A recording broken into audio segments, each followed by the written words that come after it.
The morning sun peeked through the towering glass windows of the Golden Plate's newest location in downtown Manhattan. The restaurant wouldn't open for another 3 hours, but inside, a woman stood examining her reflection in the restroom mirror. She adjusted her plain black uniform, smoothing out invisible wrinkles with trembling hands. The name tag read Amy. "You can do this," she whispered to herself, tucking a loose strand of hair behind her ear. At 35, Amy Zhang had built an empire of high-end restaurants across the country, but today, she was just another waitress starting her first shift. The idea had come to her during a board meeting last week. While her executives presented charts showing rising profits, something felt off. Customer complaints had increased, and staff turnover rates were climbing. The numbers told one story, but Amy needed to know the truth, the kind of truth you can only learn by walking in someone else's shoes. "Morning," called out Rose, the senior waitress, as Amy stepped into the kitchen. The smell of fresh bread and brewing coffee filled the air. "First aid, right? Don't worry, honey, we'll take good care of you." Amy smiled nervously, playing her part perfectly. She'd spent the last 2 weeks practicing how to hold a serving tray without letting her years of culinary school training show. Her hands were freshly manicured, something she'd never normally do before a serving shift, but she'd carefully covered them with drugstore press-on nails that matched what most servers wore. "Thanks," Amy replied, fidgeting with her notepad. "I'm a bit nervous. My last job was at a small diner in Queens."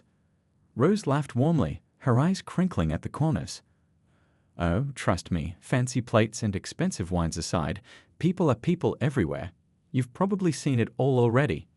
If only Rose knew that Amy had personally selected every wine on their list, or that she'd designed the kitchen layout herself. But that was exactly why she was here, to see her creation through different eyes. The morning briefing started, and Amy found herself standing among 20 other servers, all listening to the day's specials.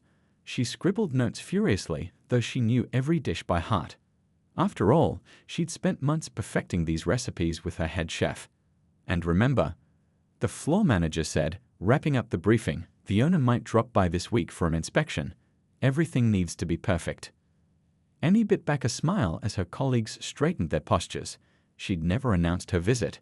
That was just a routine reminder the managers gave to keep everyone on their toes. It was strange being on this side of that announcement. Throughout the morning, Amy struggled with the coffee machine, dropped a stack of menus, and got lost twice on her way to the wine cellar. Each mistake was genuine.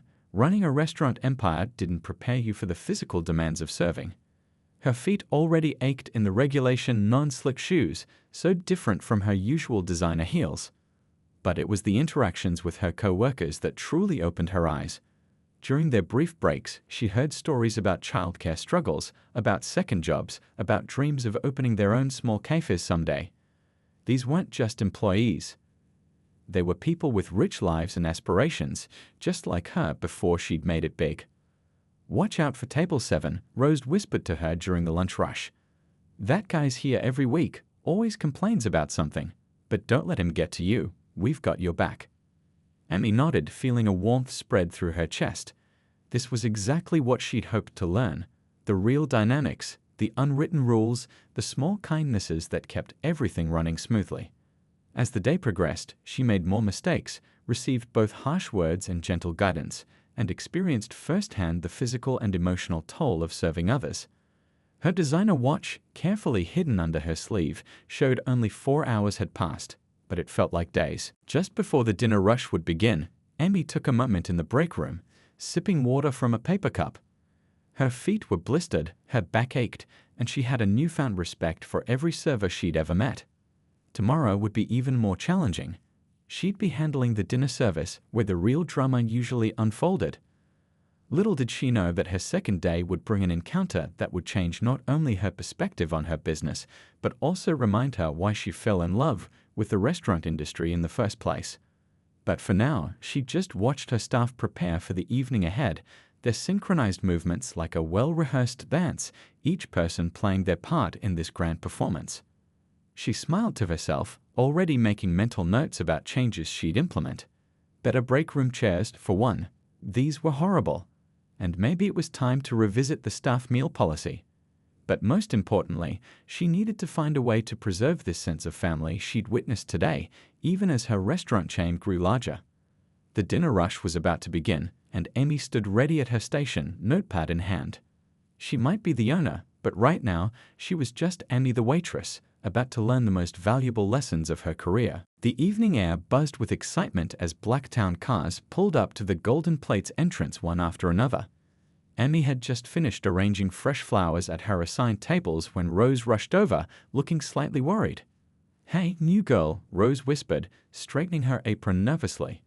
"Mr. Wong just called. He's bringing the biggest real estate developer in the city tonight. Thomas Baker.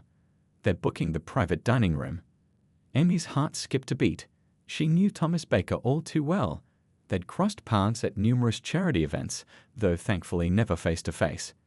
He was notorious in the restaurant industry for his harsh reviews and impossible standards. Some said he'd made restaurant managers cry with his brutal criticism. "Table 12 is yours tonight," Rose continued, "but fair warning, Baker always sits there when he visits. He thinks it has the best view of the city. Management might move him to your section." Amy nodded, trying to hide her rising anxiety. She'd created this whole undercover experiment to understand her staff's experiences, but facing Baker as a waitress, that wasn't part of the plan. The matron's voice crackled through their earpieces. "Mr. Baker's party has arrived. 4 people, moving to table 12. Rose squeezed Amy's arm. "Remember, whatever happens, we're all here for you. Baker once made my friend quit the industry altogether. Just try to stay calm." The next few minutes passed in a blur. Amy watched as Thomas Baker strutted through the restaurant like he owned it, his expensive suit practically gleaming under the crystal chandeliers. 3 other men followed him, all carrying sleek leather briefcases and wearing watches that cost more than most servers' yearly salary. "Good evening, gentlemen," Amy said, approaching the table with practiced poise. "Welcome to the Golden Plate. May I start you off with our wine list?" Baker barely glanced at her, waving his hand dismissively. "Bring us the 2005 Chateau Margaux. And make it quick, we have business to discuss." Amy's fingers tightened around her notepad. That particular wine wasn't even on their list. She kept a single bottle in her private collection upstairs. But of course, as a waitress, she couldn't know that. "I apologize, sir, but I don't believe we have that vintage available. However, I can recommend our excellent 2010 Chateau Palmer, which has similar characteristics and—" "Unbelievable." Baker cut her off, his voice rising.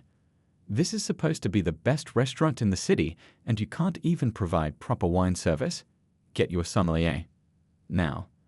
The other diners were starting to stare. Amy could feel her colleagues' concerned glances, but she maintained her composure. "Of course, sir, right away."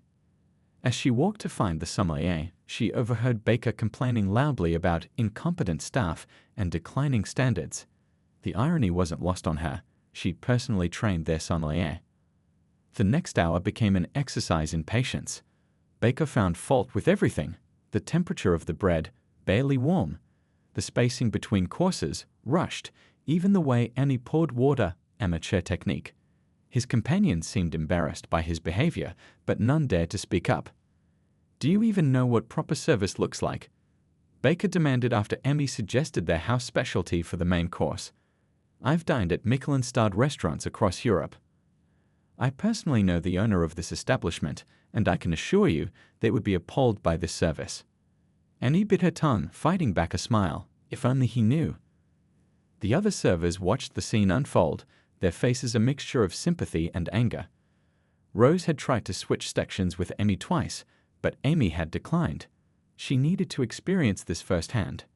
As the evening wore on, Baker's complaints grew more personal. He criticized Amy's appearance, unprofessional, her accent, difficult to understand, and even suggested she should consider a different career path. Each barb was delivered with the casual cruelty of someone who saw service staff as beneath him. Through it all, Amy maintained her professionalism, though her hands shook slightly as she served the main course. She noticed something interesting too. While Baker berated her, his business associates grew increasingly uncomfortable. One barely touched his food, another checked his watch repeatedly, and the third spent more time apologizing to Amy than talking business. "This isn't even cooked properly," Baker announced, pushing away his perfectly prepared Wagyu steak.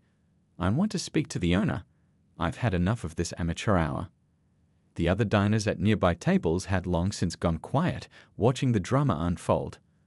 Amy saw phones being discreetly raised. No doubt, videos of Baker's behavior would be trending on social media by morning. "I'll speak with management right away, sir," Annie replied calmly, though her heart was racing. She hadn't planned to reveal herself tonight, but Baker's behavior had shown her exactly why her undercover mission was so important. As she walked away from the table, Rose intercepted her with tears in her eyes. "Don't let him get to you, honey. Men like that, they're just empty inside. They feel big by making others feel small." Amy smiled, touched by Rose's kindness. "Don't worry about me. I think Mr. Baker is about to learn a very important lesson about treating people with respect." The night was far from over, and Amy knew the real drama was yet to come. But as she headed toward her office to change into her business attire, she felt strangely grateful to Thomas Baker. He'd given her exactly what she'd come for: a true understanding of what her staff faced and the resolve to do something about it. The walk to her office felt longer than usual. Amy's comfortable serving shoes squeaked slightly against the polished floor as she made her way through the bustling kitchen. The staff parted ways, giving her sympathetic looks, none of them knowing that their supposedly new colleague was about to turn the situation on its head. "You okay, sweetie?" called out Joe, the elderly dishwasher who'd been with the restaurant since its opening day. He'd seen it all in his 30 years in the industry, and his kind eyes showed genuine concern. "I'm fine," Annie replied, managing a small smile. "Just need a minute to myself." As she closed her office door behind her, Amy took a deep breath. The designer outfit she hidden away that morning hung pristinely on the back of her door. Her hands trembled slightly as she changed out of her serving uniform, not from fear, but from a mix of anger and determination. The past 2 hours had opened her eyes to something she'd suspected but never fully understood. It wasn't just about one difficult customer. It was about power, respect, and human dignity. Every snide comment Baker had made, every dismissive gesture, told a story about how some people viewed service workers. Amy pulled her hair back into a neat bun, applied a light coat of lipstick, and slipped on her signature pearl necklace, a gift from her grandmother who'd worked as a cook in a small noodle shop all her life. "Remember where you came from," her grandmother always said. "Success means nothing if you forget your roots." Through the office walls, she could still hear Baker's voice carrying from the dining room. He was getting louder, more demanding. "This is ridiculous. I've waited 10 minutes for the owner. Do you know how much my time is worth?" Amy straightened her blazer and checked her reflection one last time. The transformation was complete. Gone was the nervous new waitress, replaced by the confident restaurant owner she truly was. But she carried with her every moment of humiliation, every ounce of frustration she'd experienced in the past 2 days. The dining room fell silent as she emerged. Rose's eyes widened in recognition. She'd seen Amy's photo in the employee handbook, but had never connected it to her quiet new colleague.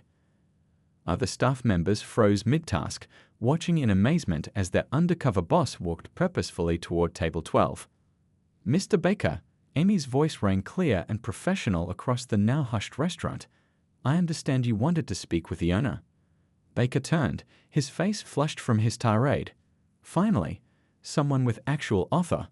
The words died in his throat as recognition dawned in his eyes. They'd never met formally, but he'd seen her in enough magazine covers and business journals to know exactly who she was. "I." Baker stumbled over his words, his earlier confidence evaporating. "Ms. Zhang." "I didn't expect." "Clearly," Amy replied, her voice level but firm. She gestured to the chair across from him. "May I join you? I believe we have some things to discuss about how we treat our staff at the Golden Plate." Baker's business associates shifted uncomfortably in their seats. One of them, a younger man with kind eyes, actually looked relieved at this turn of events. "I've spent the last 2 days working alongside our incredible team," and he continued, settling into the chair. "I've experienced firsthand their dedication, their professionalism, and, unfortunately, the kind of treatment they sometimes endure."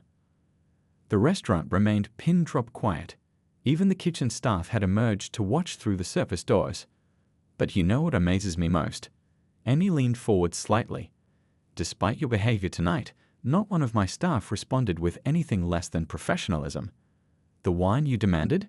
It's not on our list because there's only one bottle in the building in my personal collection. The steak you claimed was improperly cooked.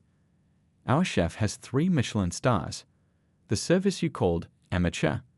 Every member of our staff undergoes 3 months of intensive training. Baker's face had gone from red to pale. His colleagues were now openly staring at him, their expressions a mix of embarrassment and disapproval. I don't. Baker started, but Amy held up her hand gently. I'm not here to embarrass you, Mr. Baker. That's not what the Golden Plate is about. We're about excellence, yes, but also about dignity. For every single person who walks through those doors, whether they're wearing a designer suit or a server's uniform. Rose approached the table with a fresh bottle of wine, the very vintage Baker had demanded earlier. Amy had sent a discreet signal to the sommelier to retrieve it from her office. This is the Chateau Margaux you requested, Amy said softly. But before we open it, I'd like you to look around this room. Every person you see is essential to creating the dining experience you came here for. They deserve your respect, not because I'm their boss, but because they're human beings doing their jobs with pride and dedication. The younger business associate nodded appreciatively, while Baker seemed to sink further into his chair. The lesson was clear, but Amy wasn't done yet. She had one more thing to demonstrate: how to handle difficult situations with grace. The night was about to take an unexpected turn, one that would teach everyone present a valuable lesson about redemption and second chances. But first, Baker would have to make a choice about what kind of person he wanted to be remembered, as in this story that was surely going to spread through the city's restaurant circles by morning. The kitchen was buzzing with excited whispers as staff members gathered in small groups, processing what they'd just witnessed. Rose stood by the coffee station, still in shock, telling anyone who would listen about how their shy new colleague had turned out to be their boss all along. I just can't believe it, she kept saying, shaking her head in amazement. She let me show her how to use the coffee machine. Me, teaching the owner how to make coffee. She laughed, but there was pride in her voice, not embarrassment. By the dessert station, Joe, the veteran dishwasher, smiled knowingly. You know what? I had a feeling there was something special about her. Nobody learns the kitchen layout that quickly unless they designed it themselves. The night's events had transformed the usual end-of-shift routine into something extraordinary. Instead of the typical tired shuffle to clock out, staff members lingered, sharing their own experiences with difficult customers and how they handled them. Remember that guy last month? Linda, one of the senior servers, chimed in. The one who insisted his soup was cold, even though it was literally steaming. She adjusted her glasses, looking thoughtful. You know what gets me? Ms. Jung went through all this just to understand what we deal with. When was the last time any boss did something like that? Near the kitchen entrance, 2 younger servers were showing each other cell phone videos they'd secretly recorded of Baker's meltdown and the dramatic revelation. The clips were already going viral on social media, with comments pouring in from service workers around the city. My sister works at that fancy place on 5th Avenue, one of them said, scrolling through messages. She says Baker did the same thing there last week, made their new server cry and everything. But now? Look at these comments. Nobody's going to let him get away with that anymore. The prep cook, chopping vegetables for tomorrow's service, paused his work to join the conversation. You know what really got me? The way she handled it. No yelling, no drama, just class. Pure class. Rose nodded in agreement. That's because she's been where we are. Did you notice how her hands were shaking when Baker was yelling? That wasn't an act. She felt what we feel. The restaurant's sommelier, who had witnessed the entire scene, approached the group with an opened bottle of wine, not the expensive Chateau Margaux, but a modest house red they often shared after difficult shifts. A toast, he suggested, pulling out paper cups since the fancy glasses were already cleaned and stored. To the best undercover boss ever. Everyone laughed, but it was a warm sound, full of appreciation and newfound respect. As they passed around the cups, more stories began to surface, not just about Baker, but about all the times they'd supported each other through difficult situations. Remember when that lady threw her napkin at Pete last month? Linda said, sipping her wine. how we all pitched in to cover his section while he took a breather. Pete, a usually quiet server, spoke up from the corner. Yeah, and now I know our boss would have done the same thing. That means something, you know. Outside in the dining room, the last few customers were finishing their meals, unaware of the impromptu celebration happening behind the scenes. The staff had maintained their professional demeanor, but there was a new energy in their movements, a shared secret that made them stand a little taller. You know what this means, right? Rose said suddenly, her eyes twinkling. Every difficult customer from now on is going to wonder if they're actually talking to the owner. The thought sent another wave of laughter through the group. Someone started sharing their best undercover boss theories about other regular customers, and soon the kitchen was filled with increasingly wild speculations. But beneath the jokes and laughter, something fundamental had shifted. The wall between management and staff had cracked, revealing a shared humanity that no amount of hierarchy could erase. Through the kitchen windows, they could see Emmy, still in her business attire, helping the closing staff wipe down tables.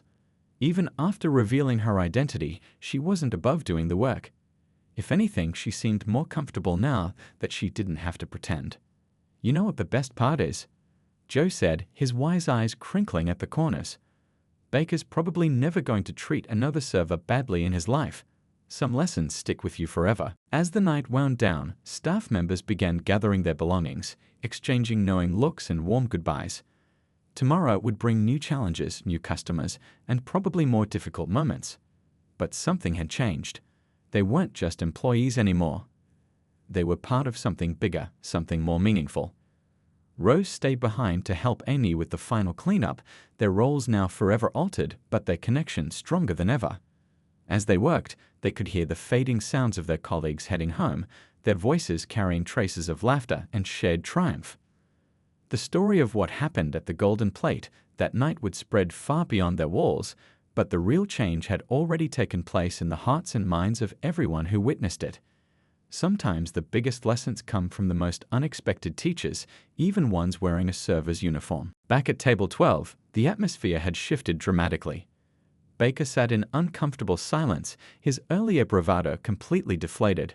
The expensive wine in his glass remained untouched, and beads of sweat had formed on his forehead, despite the restaurant's perfect temperature control. Ms. Zhang, he finally managed, his voice barely above a whisper, I don't know what to say. Amy sipped her water calmly, giving him time to process the situation. The younger business associate, Mr. Chen, cleared his throat. I think an apology would be a good start, Tom. The other two executives nodded in agreement, clearly relieved that someone had stated the obvious. The power dynamic at the table had shifted completely. The mighty real estate developer now looked small in his expensive suit. Of course, Baker stammered, straightening his tie nervously. I apologize for my behavior. It was completely unacceptable. I don't usually.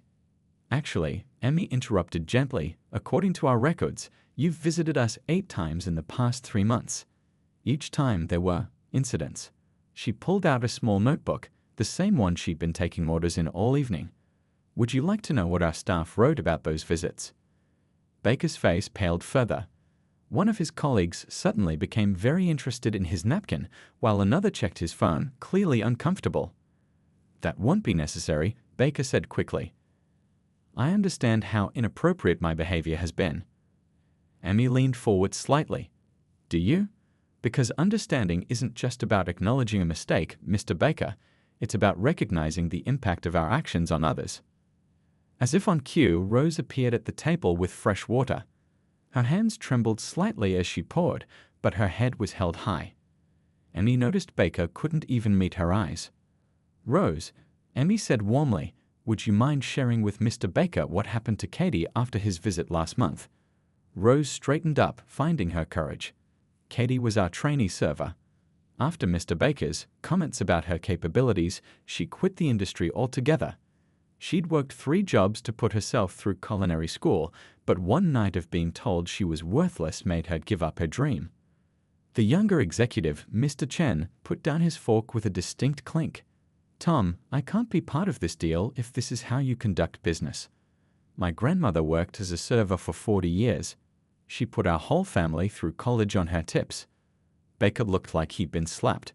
The reality of his behavior and its consequences was finally sinking in. His business deal was crumbling, his reputation was at stake, and worst of all, he was facing the truth about himself. "The thing is, Mr. Baker," Annie continued, her voice still professional but firm, "success in business shouldn't come at the cost of other people's dignity. Every person who works in this restaurant, from our dishwashers to our executive chef, deserves respect." The other diners in the restaurant had long since forgotten their meals, completely absorbed in the scene unfolding before them. Phones had disappeared. This wasn't a moment for social media, but for learning. "I'd like to make this right," Baker said finally, and for the first time that evening, his voice carried genuine remorse. "Not just tonight, but all of it." Amy nodded thoughtfully. "That's good to hear, because I have a proposal for you." She pulled out a business card, not her usual elegant ones with the restaurant's logo, but a simple white card with a phone number. "This is the contact information for our staff training program. We teach customer service, wine knowledge, and professional dining etiquette. But more importantly, we teach empathy and respect." Baker took the card with slightly shaking hands. "I'd like you to take the course," Annie continued, "not as a punishment, but as an opportunity to understand the other side of the service industry. And afterward, if you're willing, I'd like you to be a speaker at our business ethics seminar next month." Mr. Chen leaned forward, suddenly interested. "That's brilliant. Tom, think about it. Sharing your experience could help prevent others from making the same mistakes. It could actually enhance your reputation instead of damaging it." The tension at the table began to dissolve, replaced by something new possibility. Even Baker's posture changed, as if a heavy weight was lifting from his shoulders. "There's one more thing," Annie added, gesturing to Rose. "I believe you owe someone an apology. A real one, not just a business apology." Baker stood up, straightened his jacket, and turned to face Rose. For the first time that evening, he looked her in the eye not as a server, but as a human being worthy of respect. The next few minutes would prove that sometimes the biggest business lessons don't come from boardrooms or business schools, but from moments of genuine human connection in unexpected places. And as the evening drew to a close, the Golden Plate wasn't just a high-end restaurant anymore. It had become a place where real change could happen, one interaction at a time. The next morning, sunlight streamed through the Golden Plate's windows, casting warm patterns across freshly laid tablecloths. But the restaurant felt different somehow, charged with an energy that hadn't been there before. News of last night's events had spread like wildfire through the city's hospitality community. Amy sat in her office, scrolling through her phone. The video of Baker's comeuppance had gone viral overnight, with hundreds of thousands of views and comments pouring in from service workers worldwide. Local news stations were calling nonstop, wanting interviews about the undercover restaurant owner story. A soft knock on her door interrupted her thoughts. It was Rose, carrying 2 cups of coffee, made perfectly this time, now that Emmy didn't have to pretend she didn't know how to use the machine. "The morning staff can't stop talking about it," Rose said, setting down the cups. "And you won't believe who just called to make a reservation." Emmy raised an eyebrow questioningly. "Katie, the trainee who quit last month after Baker's visit. She wants to come back." Rose's eyes sparkled with happiness. Said she saw the video and realized she shouldn't let one person's cruelty stop her from following her dreams. Amy smiled, warming her hands around the coffee cup. "Have her come in this afternoon. We'll find a place for her." The morning newspaper lay open on Amy's desk, the business section featuring a prominent headline, "Local restaurant changes more than just their menu." Below it was a photo of Baker leaving the restaurant last night, his expression thoughtful rather than angry. "He called this morning too," Rose mentioned, nodding toward the paper. "Wanted to know when the staff training program starts. And get this, he's offering to fund scholarships for aspiring culinary students who can't afford training." The restaurant's phone lines were lighting up with reservations. It seemed every business executive in the city suddenly wanted to dine at the Golden Plate. Perhaps they were curious, or maybe they wanted to show they were different from Baker. Either way, it was an opportunity for more positive change. In the kitchen, the staff moved with renewed purpose. Joe, the dishwasher, was teaching a new employee about proper plate handling, his voice carrying the same respect and patience Emmy had shown the night before. The lesson hadn't been lost on anyone. Every role mattered. Every person deserved dignity. Ms. Zhang. A young server appeared at the office door. There's something you should see on social media. Other restaurants across the city were posting photos of their staff, sharing stories of their hardworking teams.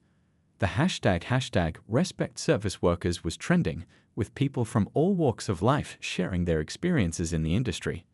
Emmy's phone buzzed with a message from Mr. Chen, the young executive from Baker's party. Meeting cancelled. Baker spent the morning apologizing to every restaurant he's visited in the past year. Never seen him like this. Whatever you said to him really worked. But it wasn't what she'd said, it was what she'd shown him. Sometimes people needed to see themselves through others' eyes to understand the impact of their actions.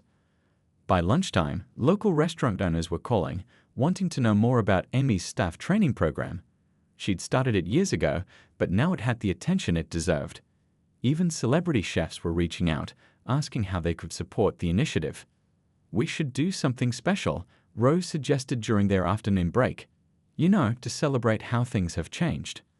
Amy looked around at her staff, no longer just employees, but partners in something bigger than themselves. "I have an idea," she said, pulling out her notebook. That evening, as the dinner service began, new cards appeared on each table. They told the story of the Golden Plate staff, their dreams, their journeys, their pride in their work. Next to each server's name tag was a small gold star, representing their role in making the restaurant not just a place to eat, but a place where dignity and respect were always on the menu. The local business journal called requesting an interview, but Amy suggested they interview her staff instead. "They're the real story," she insisted. "I just helped people see it." In the kitchen, a new trainee was learning the ropes. Her hands shook slightly as she picked up her first tray of dishes, but Rose was there, showing her the same patience she'd shown Amy during her undercover days. "Remember," Rose said kindly, "everyone starts somewhere. Even restaurant owners have to learn how to carry plates sometimes." They shared a knowing smile. The evening news ran a feature story about the changing culture in the restaurant industry. They interviewed Baker, who spoke candidly about his awakening. "I forgot something important along the way," he admitted on camera. "Success isn't just about what you achieve, it's about how you treat people on your way there." As the sun set over the city, casting long shadows through the Golden Plate's windows, Amy watched her restaurant hum with life and purpose. The viral video would fade from memory, but the lessons learned would remain. Sometimes the biggest changes start with the smallest moments of understanding. Rose appeared at her side, notepad ready for the evening service. "Ready for another night, boss?" Amy smiled, straightening her blazer. "Actually, I think I'll take a few tables tonight. There's always more to learn." After all, the best leaders never stop walking in their employees' shoes, even after everyone knows who they really are. 3 months had passed since the night that changed everything at the Golden Plate. The morning sun painted the restaurant's newly expanded training room in soft golden light as Amy adjusted her presentation slides.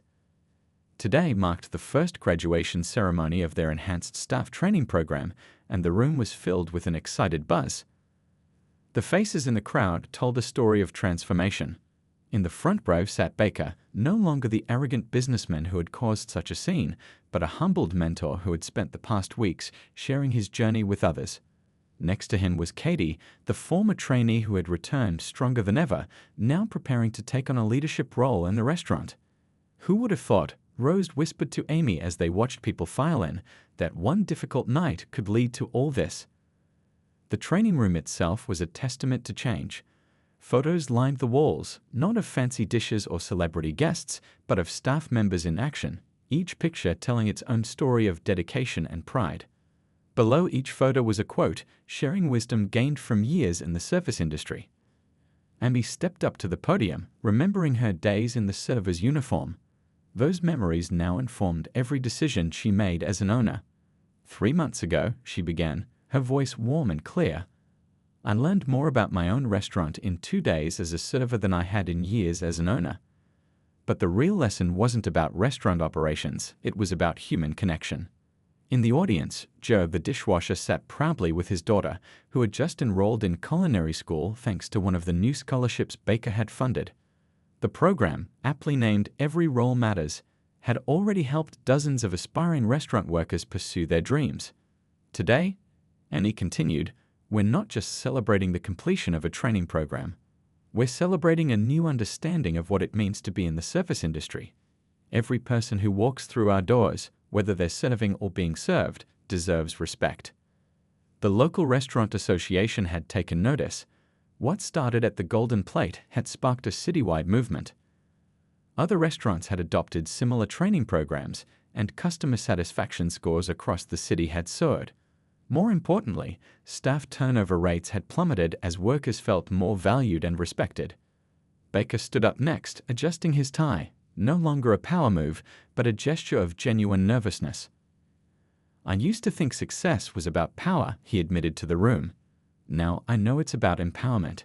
Every person I disrespected in my past taught me something valuable about my future." The crowd included representatives from other restaurants, business leaders, and even a few celebrities who had heard about the program. But the real stars were the graduating staff members, each wearing a pin that read "Service with Dignity." Katie, who once quit in tears, now stood confidently to share her story. "Coming back was the best decision I ever made," she said, "because now I know that one person's criticism doesn't define my worth." As the ceremony continued, Rose distributed graduation certificates, each one personally signed by Emmy. But these weren't just pieces of paper, they represented a new standard in the industry, a commitment to treating every worker with respect. The biggest surprise came when Mr. Chen took the stage. His investment firm had decided to create a fund specifically for restaurants that prioritized staff welfare and development. "The Golden Plate showed us that good business and good ethics aren't just compatible, they're inseparable," he announced. After the ceremony, as staff members celebrated with their families, Emmy noticed something remarkable. The usual barriers between front of house and back of house, between management and staff, had dissolved. People moved between groups easily, sharing stories and laughs, united by their shared experience. Baker approached Emmy with a thoughtful expression. "You know," he said, "I had dinner at a small diner last week. Found myself thanking every server, busser, and cook I saw. It feels better, living this way." The training program had expanded beyond just service skills. It now included sections on empathy, cultural understanding, and conflict resolution. But perhaps most importantly, it required every management trainee to spend time working each role in the restaurant. As the celebration wound down, Emmy gathered her staff for a final announcement. Starting next month, she revealed, the Golden Plate will be offering ownership shares to long-term employees, because this success story belongs to all of us. The room erupted in applause, but Emmy wasn't finished. "And one more thing, we're going to need everyone's help training our newest recruit." She gestured to the door where a familiar face entered. It was the CEO of another major restaurant chain, ready to begin his week of undercover training. Rose couldn't help but laugh. "Looks like we started a trend, boss." As the sun set on another day at the Golden Plate, the restaurant hummed with the energy of possibility. The viral video that started it all had long since faded from social media, but its impact lived on in every interaction, every smile, every moment of respect shared between people who now saw each other as equals. The next day's reservations were full, the kitchen was prepped, and a new batch of trainees was ready to begin their journey. But more importantly, a new standard had been set, one that proved success in the restaurant industry wasn't just about the food on the plate, but about the dignity of every person who helped put it there.